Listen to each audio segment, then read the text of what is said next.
Lord, sana sa lahat ng mga kalaban ko, linlangin sila sa kanilang mga mata na hindi ako makita habang natutulog ako.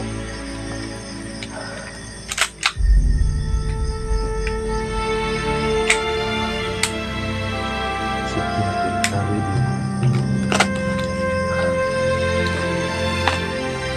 Sana bukas bukas sila.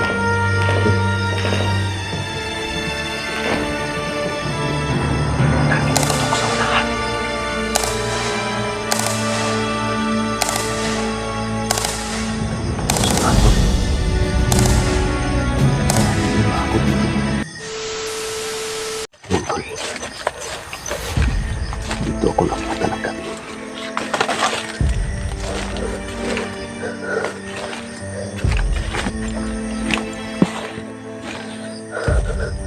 Sana makalabas na ako dito, tol.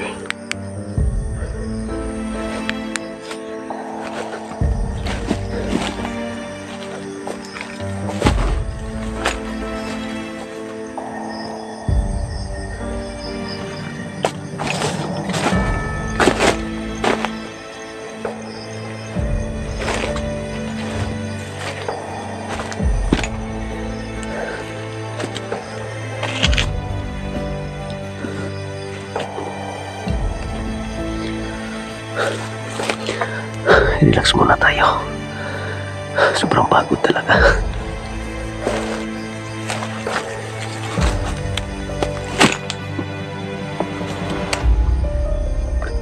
Kala ko ano to? Isnin pa. Kala ko.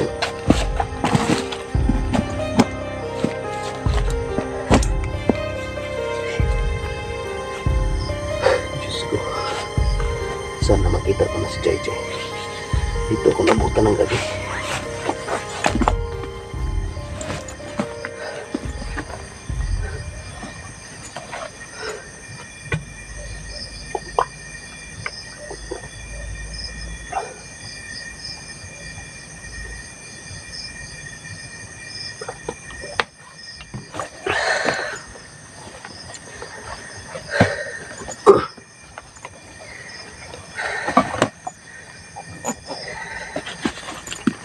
Sobrang sira ng bago tulo.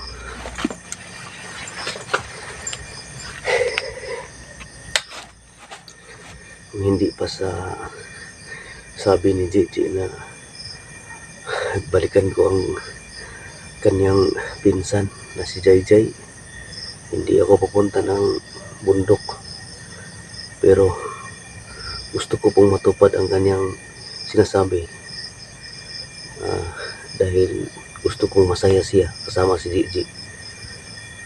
Ngayon, nandoon sila sa bahay kasama ng asawa ko, buntis asawa ko, may kasama na. Pag makuha ko si Gigi, 4 na kami. Yung asawa ko na buntis, dalawa sila, ako pangatlo. Pang-4 si JJ, pang-4 si pang-5 si pang-5 si JJ. Gusto ko pong makita si JJ. Hindi ako titigil tol sa pagpunta dito. Kahit dito ako makatulog sa location, siguro bukas ng madaling araw bababa ako.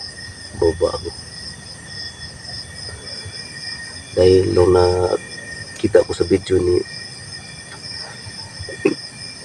JJ nung nabihag si Gigi na yung bantay ni Gigi nakatulog, yun na nga nakatakas.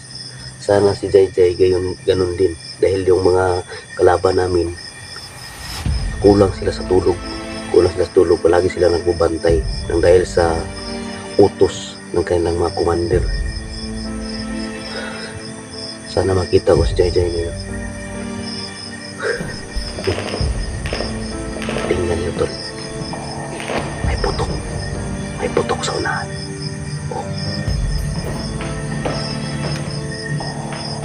May paakyat pa sa sasakyan.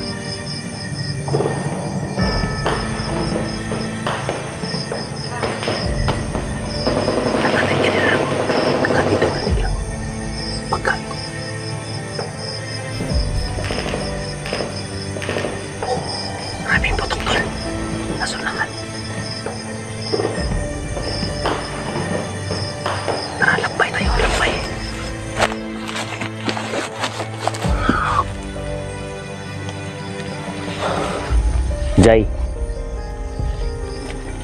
Kung nakatakas kayo, Jay, sigaw ka, Jay. Ako po yung nagtulong ni Gigi. Jay.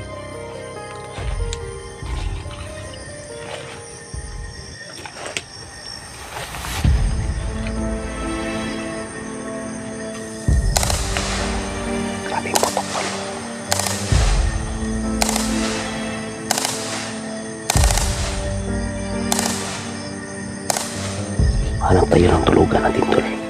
Malalim ng gabi. Jay.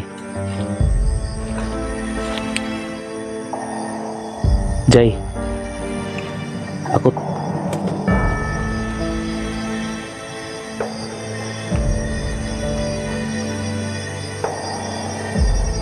Jay.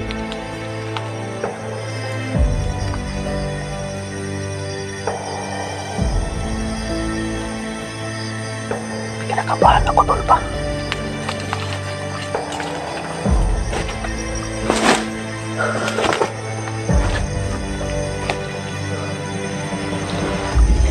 Mas mabuting gawin, magawa ako ng tulugan ko.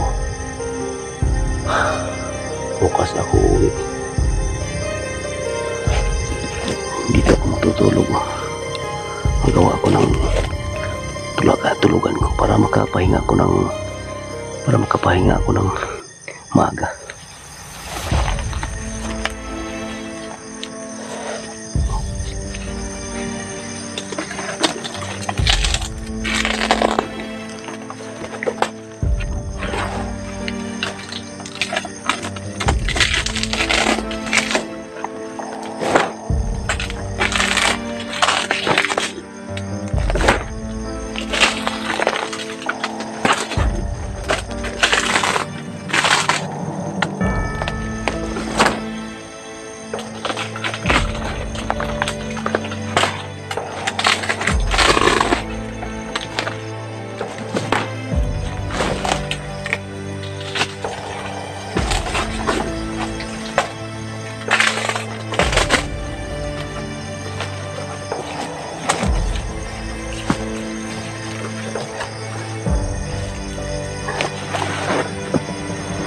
Jay.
Bago tayo matulog, magdasal tayo.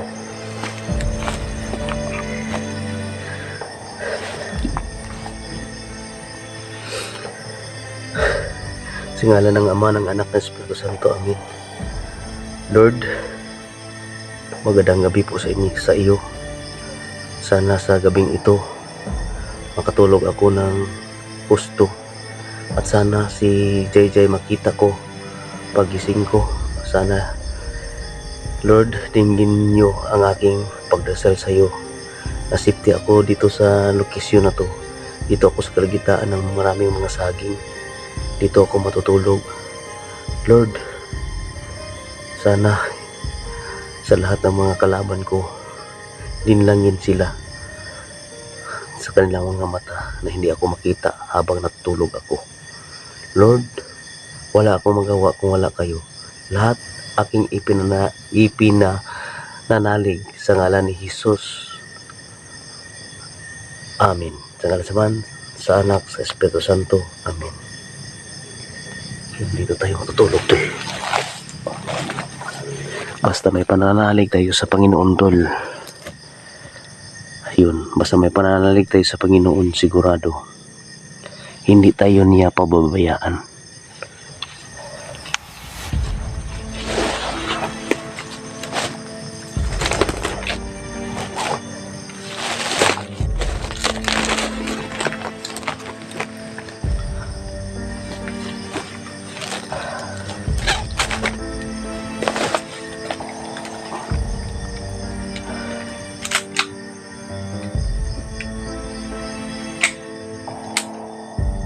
Safety natin, ready. Sana bukas pagising ko. Yun. Ang daming tutok sa unahan.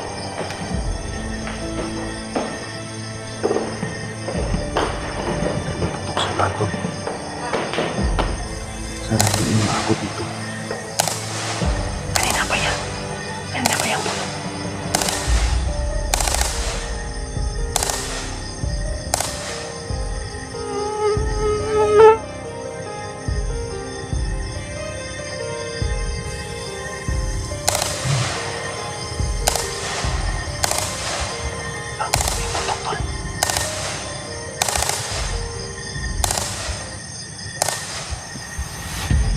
Pero mananalig tayo sa ating Ginoong Jesucristo.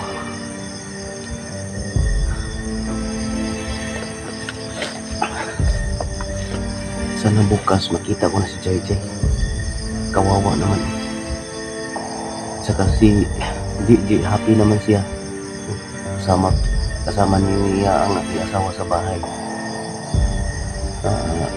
Lahat sa mga sinasabi ni Gigi, ginagawa ko dahil gusto ko pong masaya siya ba. Nanibago pa siya sa bahay, pero sa mga gawaing bahay okay naman siya. Alalay naman siya sa yun. Utok pa naman.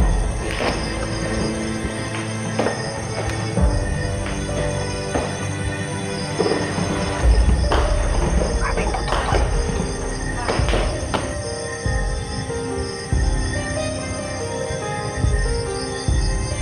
Aming mga kalaban dito ba? Yun. Okay naman siya na sanay naman siya sa mga gawaing bahay. Ang sa kanya lang tol, sa nakita ko sa kanya, may time ba na mag-ano siya ba, malalim ang kanyang iniisip. Siguro yung sa kanyang ano ba, yung nakaraan niya ba, naisip niya na pagka sobrang hirap.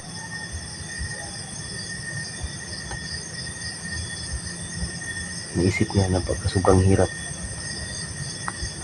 Pero palagi na lang namin ina-encourage ng asawa ko, si Gigi. Yun. Sa bahay, ulam namin doon, gulay.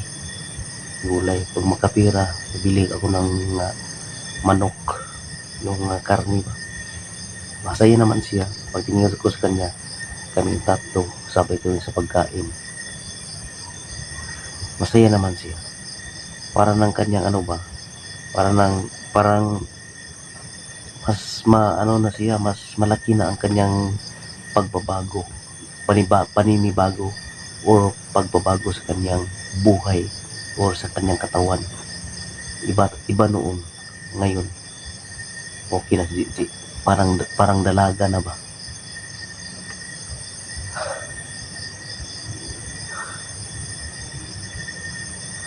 Yun. Paaralin ko si Gigi. Gusto ko po siya makatapos ng pag-eskwela. Siguro ko siya, enroll ko siya sa ALS para makapatuloy siya sa ano, grade 7, grade 7, grade 8, or hindi ko pa na ano, hindi ko pa na tanong sa kanya kung anong grade ang kanyang nahinto siya. Basta paaralin ko na yun siya ng alas para kung saan siya nahinto, patuloy siya doon. Nagsuna ako doon, malayo ang aking lalakbay.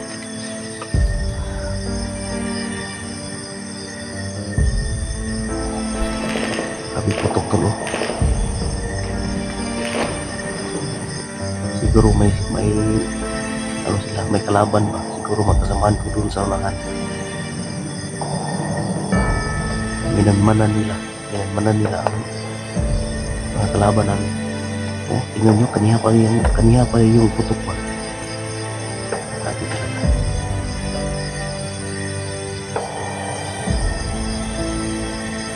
Sira. Papahinga ako ng maaga. Bukas, nagising naman ako para makauwi ako ng umaga.